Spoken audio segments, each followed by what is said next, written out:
Hi, guys. My name is Alan, and welcome to Azoic Publisher Profiles, a new series where every Tuesday I interview digital publishers and ask them questions about their journey. Today, I'm talking to John Ferlise, co founder of CubsInsider.com. I asked him a ton of questions about how he grew his website. So, if you want to learn more about how he built strategic relationships and a community around his brand, created unique content that built his traffic quickly, and became more diverse post COVID, stay tuned.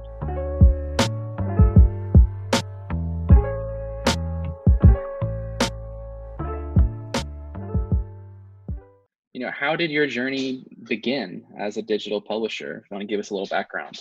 Yeah, gosh, January of 2016, I was feeling pretty good about the Chicago Cubs, and I was looking for a hobby at the time. So, the Cubs were projected to do pretty well that season, and I was a big fan. And so I thought, hey, let's do something fun and totally out of left field. My background, I'm a certified public accountant, and my background was in corporate finance, which I had left in 2014. Um, and so I thought this will be something different and kind of, just started up a Chicago Cubs blog and did it for an entire year. And at the end of 2016, not only did the Cubs win the World Series, but I met another gentleman who ran another Chicago Cubs blog that had been a little bit more established than mine. And he had a writing background versus my finance background. So we decided to combine our sites, and we've been combined as Cubs Insider since January of 2017. It's been great. It was nice because my partner is, very high quality writer, and then I came in with high quality kind of branding. hmm So it was a real good combination. Yeah, it's funny you mentioned the whole brand aspect of it because I feel oftentimes there are some people that forget that for longevity purposes, it is very important from a publishing standpoint and just in general marketing. It's important to brand yourself correctly and try to build a brand. Um, Definitely to move and to move to the next level. What I find a lot of times with blogs, and it's not just Cubs blogs, but it can be any sport, any topic. And you probably know this as well as anybody, is that you can find guys that have been doing it for a while and they've got quite a following, but their brand just is terrible. Their site just looks mhm. bad. It's hard to Oh yeah, navigate. It just doesn't look good. And so many of those websites that are successful and that have reached that success because they're such good writers and they yep, have such interest behind them really can take it to the next level by boosting that kind of branding and making those changes on their site so that people can see, wow, this is, you know you can do one of two things. You can go to a site and be like, oh, that was really cool information, but the site looks kind of like junk. Or hmm you go to the same information and the site looks amazing. And so I think people tend to be drawn to kind of both those aspects: the amazing content, the amazing following, and then the great branding. for sure. Yeah, I would definitely agree with that. Um, so going back to kind of like where you started, how long did it take you to start seeing traffic growth for Cubs Insider? You know, uh, I started getting growth probably after the first month or so, and the reason Nice. was a lot of that was because I went to spring. So I started in spring training. Spring training in baseball happens in Florida and Arizona. I live in Phoenix, hmm Arizona, and so I had season tickets. I went to the Cubs games, and what I started doing was recording every at bat and just like almost the entire game with my phone, and then I'd tweet stuff out and then I'd post it on the site. And I was getting content that was unique that no other site had. And so I Wow. got I got a pretty good following just to start from that. I kind of built on that every season. Actually, that's I did some Facebook ads, which I kind of have mixed feelings about Facebook, but Don't we it's all? Yeah, it's a very expensive way to build traffic, for sure. and it's not the best traffic, Agreed. but but it works. It gets you kind of to a point, and it can over time be really good. But yeah, it was that unique content that really I think got me going and got people following me, and even the bigger blogs started picking up my content. One time, actually, John Lester, who was a pitcher for the Chicago Cubs, entered the league, and I think he actually set a record for the most at bats in Major League Baseball without a hit. And he got a home run that I actually recorded Wow. randomly. Why I'm recording John Lester batting, who knows? But he got a home run, and I recorded it, and that was huge for me. That actually helped massively, because that got picked up by like Yahoo Sports and Yeah. like Yeah. Sports Illustrated, and like my tweet and was all on all these websites. So that was really cool. That's fantastic. The next question I was going to ask you is what strategies did you use in the beginning to get those, to get that growth? But you kind of touched on that, and I mean, hearing you say that about the unique content, using your phone to film these players at bat when they're in spring training in Phoenix, that's pretty incredible. I feel like a lot of publishers um, might feel like the cards are stacked against them when they start a website and they're trying to build authority, get those higher authority backlinks and stuff. But that is a really creative way that you just mentioned that then accomplished all those things where you're getting that social traffic.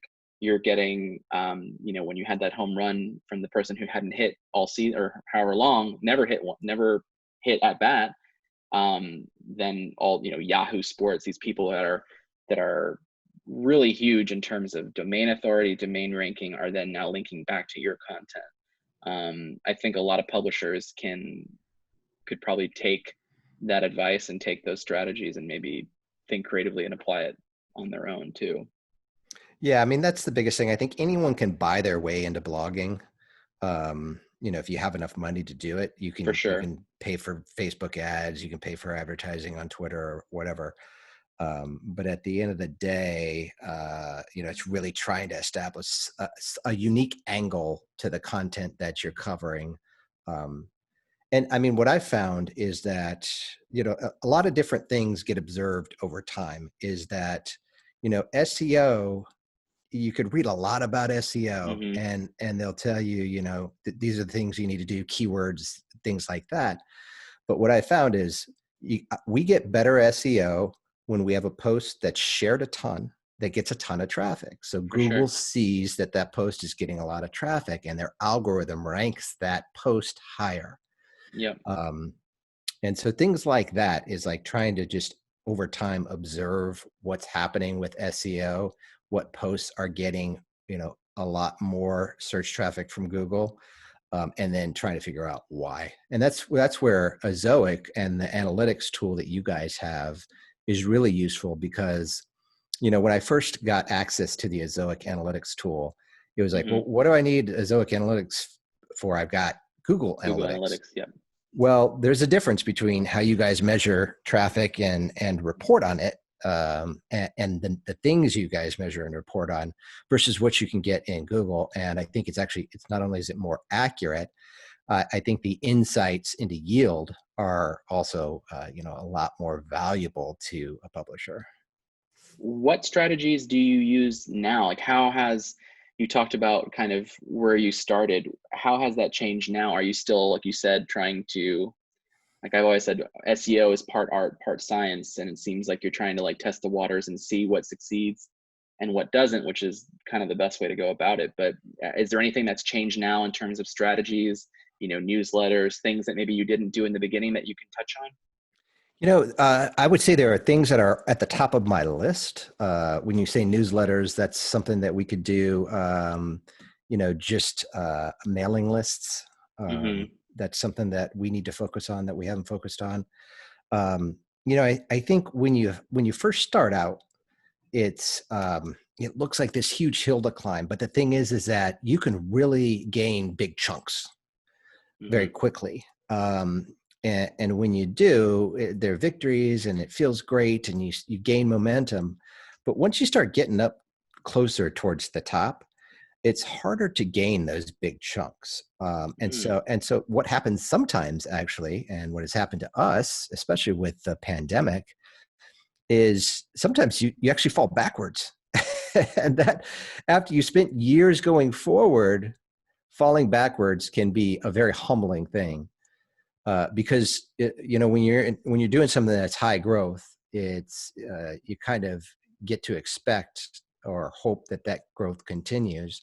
And that was our plan, for this year. We were planning on exponential growth, which we've seen over the past couple of years. And when the pandemic hit, that just, it just crushed us and it crushed everybody. And so the biggest challenge that we've had just lately is trying to reset things, where everybody was impacted by what's going on in the world. And so what we've tried to do is, and what I've specifically tried to focus on is, how can we be better after this? Now, it's not, so that's a different thing to look at, because what we had looked at up to this point is, how do I grow and get as much traffic as possible? Yeah, And you're so conditioned to that thought and to doing that and executing it on it, succeeding on it, that when you get to a point like this where you can't do that, no matter what you do, you cannot grow. Um, I stepped back and I said, all right, what can we do to change what we're doing? So we started a live webcast in April, um, where we started to, just me and my partner and another person in the Cubs blogosphere got together. We were bringing on former players, coaches, wow, current players, minor leaguers, things like that, to interview them, and just got that going. And we've now converted that. We still do that. And we've converted that into a podcast. We started another website, Chicago Bears website, which just went up 2 weeks ago. And so, in a sense, we've actually created a lot more work for ourselves, but it's trying to expand that base so for that when sure. we get to a point, so I know what it looks like when you succeed. And then we got to this point. So it's like, all right, while we've got this time, let's do something to make us better, make us stronger, make us more diverse. And so that's really what we've focused on, focused on growing, building the base, building the foundation, becoming more diverse, and also, in a sense, dealing with failure, or what feels like failure. Even though it's a Yeah, pandemic, it still feels like you can't convince yourself that you haven't failed when you see the numbers drop the way they did. And so I think for that's good, sure. enabling to a certain extent. Um, so that's what we've done. And kudos to you. I think it's super smart that you're taking that time to recalibrate, diversifying. That's been one of our big points we've been pushing to people, is that the better you can diversify as a publisher, whether it's revenue streams, whether it's content, the better off you're going to be in the long term. I mean, just think back to a few months ago. What if you're a publisher who put all your eggs in one basket, and you're an Amazon affiliate publishers, and now they've slashed your category by 6%? You're making way less than you were making before. That's something where we tell people it's great that if you can, successfully take that time. It is more work, like you're saying, but in the end, you're probably going to be much better off because of it. Hopefully, Yeah. as long as we can get past all this stuff at some point in the future. But at least, sports are going, at least, so Yep. that's a positive thing from my perspective. Absolutely. I know you touched on a little while ago about your partner with Cubs Insider, who had that writing background. I don't want to Yeah. spend too much time on this, but you know, did you use his expertise in the beginning to write your articles? And do you still currently write your own articles with your partner, or do you outsource it all? Just curious about that. So what we did when we first came together is, like, I had this finance background. I taught myself Hmm. design so I could kind of build the website. I run the IT side of things. I've got actually ended up hiring an IT guy locally here on retainer, that just does updates whenever I have an issue. We actually just moved from DreamHost over to Lightsail, which is through Amazon Web Services, to have more control of our website. We were Whenever we had issues with DreamHost, for example, it's like you had to call them and they had to tell you, and then every time you talk to somebody different, they'd tell you something a little different, and Hmm. maybe it would fix it, and maybe it wouldn't, and if it didn't, it was just like this really confusing thing. So now we've got a person focused on IT. That was probably the biggest thing that I personally did, and the cost was really nominal, to be honest with you. It's so small to pay somebody just a monthly retainer to kind of do that. That was big. And when we came together, that was after we came together though. I took my background and he took his background and he said, I want to be the editor. And I said, all right, you're going to be the editor. You're going to be in charge of all the content. And at first I was actually planning on writing more than I did. I think I did a little at first. And I still do occasionally. I do a lot for the Bears website just because Hmm. you have to be able to divvy that workload up. But we've gotten people to write for us. And I'm very involved in that process of recruiting writers, of vetting writers, of interviewing writers. Um, I actually went and we got an intern to run our social media for us. Awesome. And that's been really kind of educational. It's been beneficial.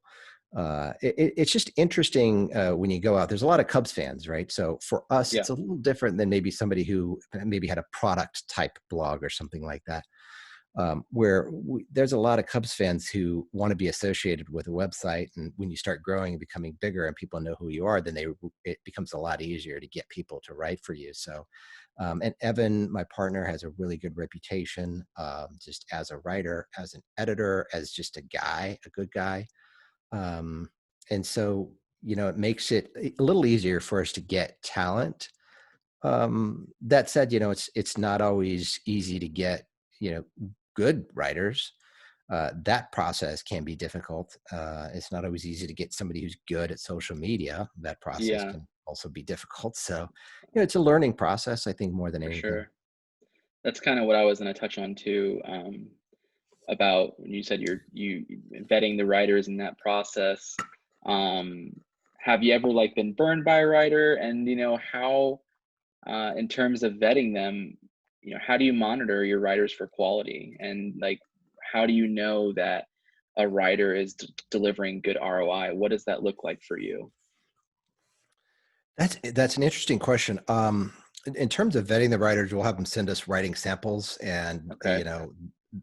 usually they will have written for another website, and so we can see their writing there, or they can just send us samples. It doesn't really matter either way. You get a feel for it one way or the other, and then you let them go. You let them write. Typically, what we'll do is we'll bring writers in on our game recaps. You've got 162. Normally, you have 162 baseball games when there's not a pandemic.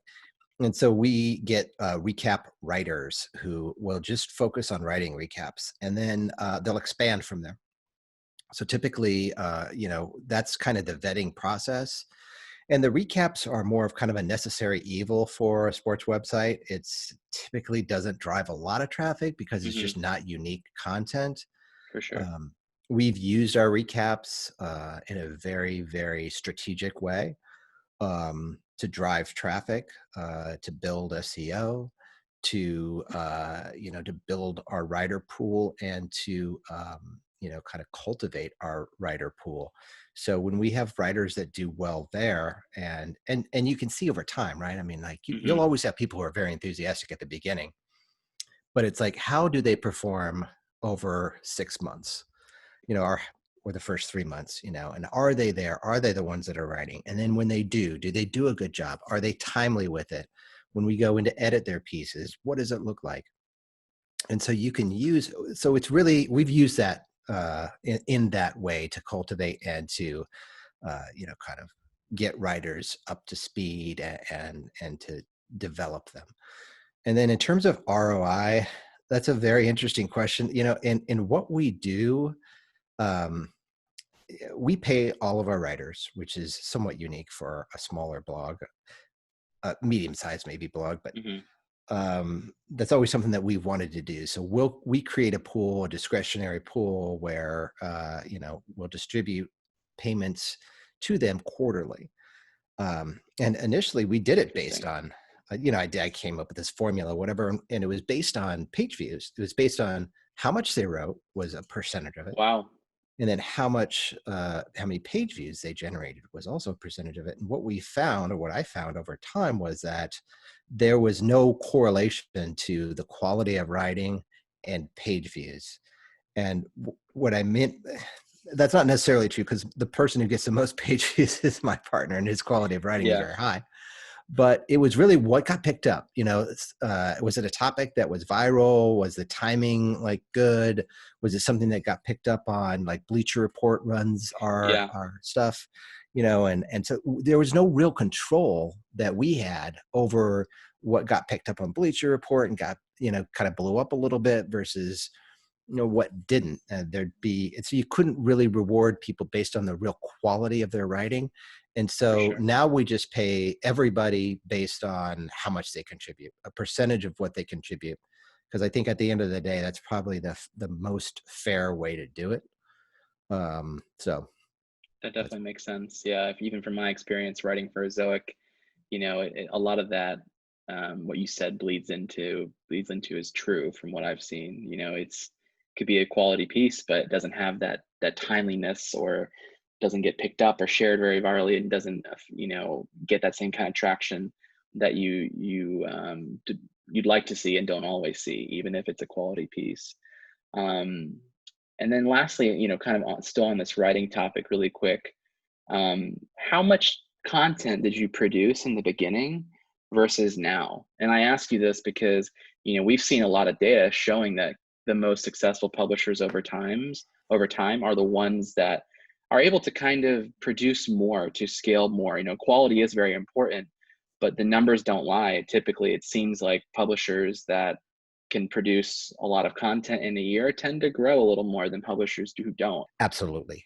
You got the more content you publish. I also have a St. Martin website, sxmstrong.com. I don't really tend to that as much. Hmm. It's more there, and I'll post on it here and there. But the one thing I know for sure is the more content you publish, the better your SEO is going to be. The more people are going to see your content, the more people are going to share your content. And so, yeah, I would say 100%. If you're starting a blog, and you want to get traffic and you want to get SEO, 100% content, content, content. When people scale that up, sometimes that can look different. Um, and You have to commit to it. You really yeah, have to commit to it. It's hard because, like I said back in January of 2016, before then didn't follow any blogs, much less a Cubs blog, and I didn't really know much about them. And so the idea of starting a Cubs blog was cool because I was like, oh, I have a website dedicated to the Cubs. That's going to be awesome. And then, you get like a day or two or three into it and you're like, I'm a writer. I just yep. became a writer. Oh yeah. Um, and you start to realize, wow, I'm going to need to write every single day for as long as I do this. And so that's a huge commitment. That's a huge thing. And you can, in your mind, you can tell yourself that that's what's going to happen, but you really need to grasp that, and for me with a different background in finance, becoming a writer and it takes time. It takes time to research the content. It takes time to figure out kind of how you build constructive content that's going to be, Hmm. that Google's going to like. There's a lot that goes in. It's not just, hey, start a website and just throw up content. It's got to be good, well Yes. structured, content that Google can crawl and like. But while we're still on content, I kind of perused your site. I wanted to get into some specifics. On your podcast drop down on your menu, I saw that it referenced, I think it was like 6 total podcasts, and I wanted to Mhm. ask you, are those all something that's under the Cubs Insider umbrella, or are you linking out? Just tell me a little bit about that. So I think it was last year, I want to say. As you do this more, you get to know more of the people that are doing it along with them. The Cubs do a real good job of bringing the bloggers together, at least once a year for their social media night, which didn't happen this year. It happened virtually, but typically it's an event in Chicago at a Cubs game. And so you get to meet people, and just through Twitter and through Facebook and just interactions on social media and things like that, you really get to know um, other people. And so, I looked around and was like, there's a lot of different podcasts that are Cubs podcasts that are doing great work. but they don't have a website. None of them are associated with a website. Ah, interesting. And so I Interesting. thought I'm going to reach out to, some of the ones that I follow or know of, and just start and ask them if they want to, be hosted on our website, And so basically, just in an attempt to do a couple things, right? One is to make it so that a reader can come to our website and get kind of everything they need, from the Cubs experience. And Mm-hmm. so it makes it easier. So it's not just one podcast; it's a mini podcast, and it's not just one writer; it's many writers. And so try to diversify the content that you offer, and without doing a lot of work, a lot of additional work. And it's beneficial to the podcast guys because they have another place to distribute. I mean, I always say it's all about distribution. Whether you're doing a Mm-hmm. blog or a podcast, it's all about distributing your content. I mean, you could have the best content in the world and no one might know of you, or you could have Yep. the worst content in the world and everyone might know about you. There's many different examples on both sides. And so you got to be able to distribute your content. And so I think that was a real good a move for us and hopefully for the Yeah. podcasters. And I stay in touch with them, and we have a bigger network now. And so that's been cool. I think the next step from there, something that we had started to look into, was creating a network of our podcast, which I did some work around. It's kind of a little bit more difficult trying to figure that one out, and a lot more time consuming than I thought it was going to end up being. So we didn't end up going anywhere on that quite yet, but that might be something we do in the future. Yeah. I mean, and just thinking back on that, I think of it as it's really smart. It's a smart move. Because again, when I looked at it, I wasn't sure if they were something you created or something that someone else created. And when you answered that, it made me think, it's really smart. And I feel like there are a lot of maybe beginner publishers or people who aren't too familiar with all the work, blood, sweat, and tears, and mainly time that goes into content creation. And they think, well, he has a medium, large size blog, kind of successful. Why would he give someone else, free real estate on his site for their podcast? But in reality, you're also getting the benefit of you're getting content that you're not having to create. It's someone else's content. And you're also building that relationship with them. So it's kind of a win-win.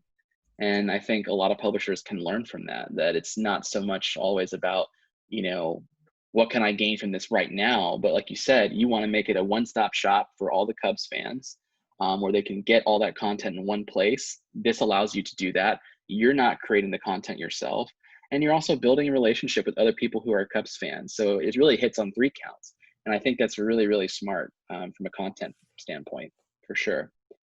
It's been fun. And and we've seen there are other blogs, obviously, and they have different approaches.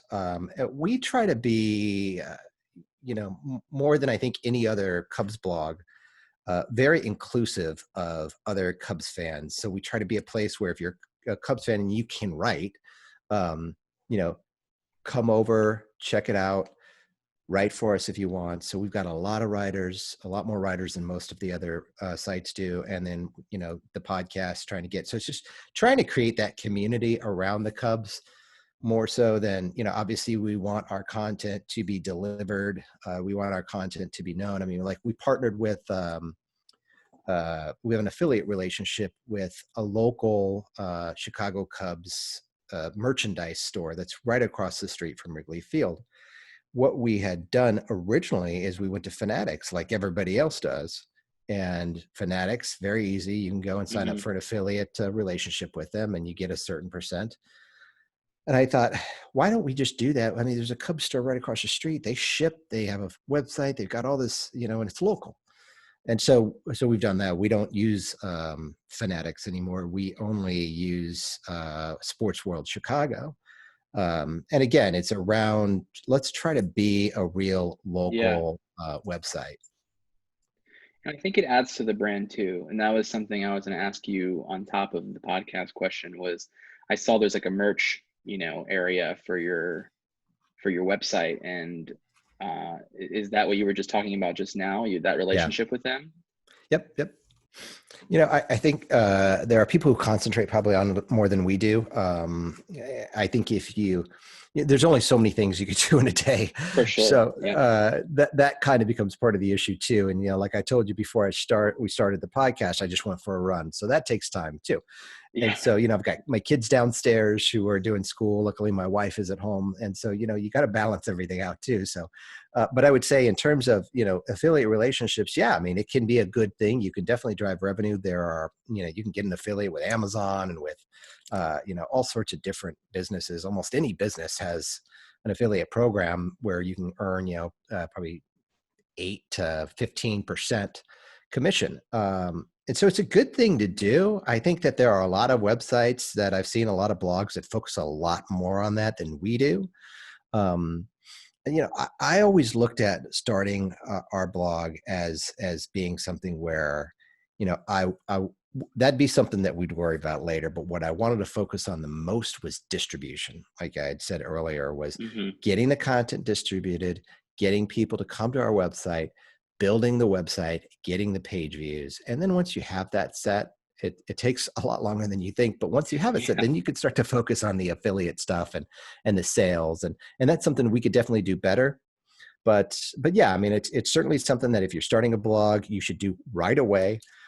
If you're depending on what the topic is, and what you're talking about, if there's like a new Cubs hat comes out for Father's Day every year, and the new Cubs hat comes out for Mother's Day, you can post on that. You can post it on your social Hmm. media. You can post links, and you will get sales, and you will earn money. And especially if you're just starting out, it's definitely a good supplemental income, and it can get to a point where it can actually drive quite a lot of revenue. For us with Ezoic, I mean, our relationship with you guys has been great. I mean, our revenue doubled as soon as we went over to Ezoic. And so that's been great. So we actually rely mostly on our ad revenues because it's been so good. But I would say maybe that's been bad for us because we probably should be focusing a little bit more on our affiliate stuff too. Well, it's great to hear. I was going to really quickly ask you about monetization, but you touched on that a little bit. Glad to hear Zoic helped you double your revenue when you first got on. I'd like to say I'm surprised, but I'm not because I've seen it. I've seen the data myself too with a lot of publishers. How does your monetization strategy differ now than maybe it did in the beginning? Is there any differences? Is it, you said, primarily ad, like display ad revenue? Have things changed now compared to back then when you first started Cubs Insiders? And are there any additional monetization strategies you might want to try in the future? Um, we're always open to new monetization strategies. I will say that. We haven't done much different since we joined Ezoic, which was, I think, in 2017. Um, it's been more of just trying to take advantage of what we had going, and Hmm. like I said, just continue to build the traffic um, before we can get to a point where we're like, okay, now let's try some other things. I mean, I have Absolutely. thought about kind of getting some direct ad relationships. Again, local businesses, but that all died. And so that was a strategy that I was looking at coming into 2020. Was maybe going to some local businesses in and around Wrigley Field and around Chicago and seeing if maybe we can get some direct advertisers on the site, which is something really cool that Ezoic does, which is allow for direct advertisements to be put on site. And you can kind of control how many page views they get, how many impressions they get, etc.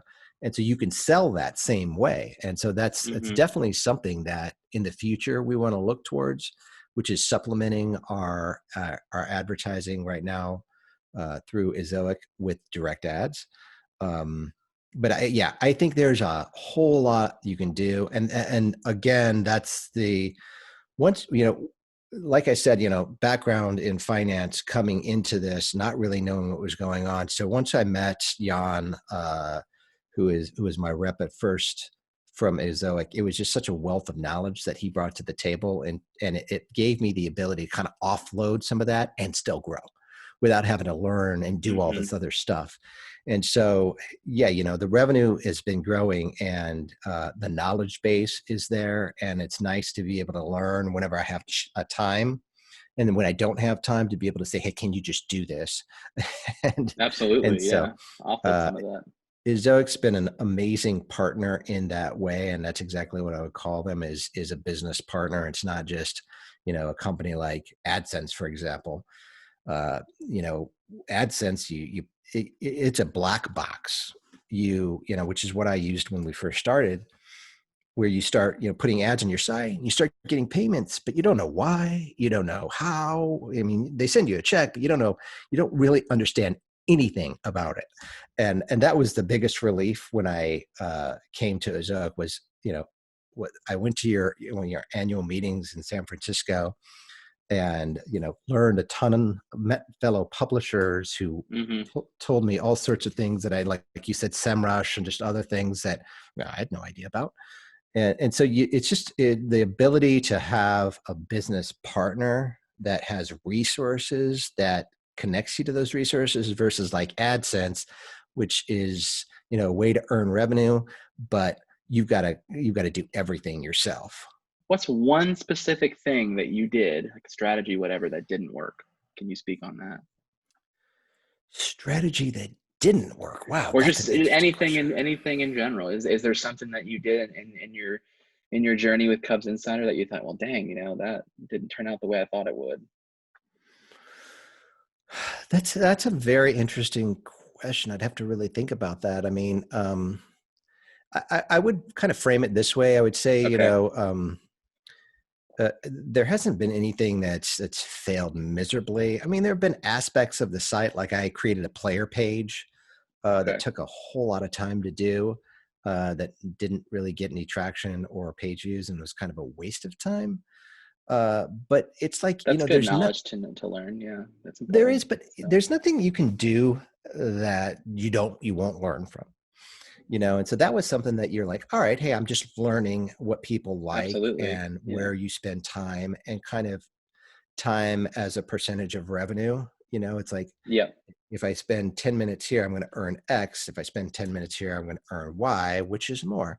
Like a And cost benefit analysis kind of thing, right? yeah, and kind of, balancing that with quality of what you're doing as well. But I mean, like right now, for example, I mean, we started this webcast that we're doing, and I would say it's it's small. It's not real big. It's not nearly as big as our site, our following. So that's something where you're like, wow, this is taking a lot of time, but we also enjoy doing it, and it's something that we hope will build, from there. The same thing with the Chicago Bears website that we Hmm. just started. Very small. I mean, we're getting thousands and thousands of page views on our Cubs website, and then we're getting maybe a couple hundred on the Bears website to start. Yeah. And so it's I would say, more than anything, to answer your question, it's not so much about failing.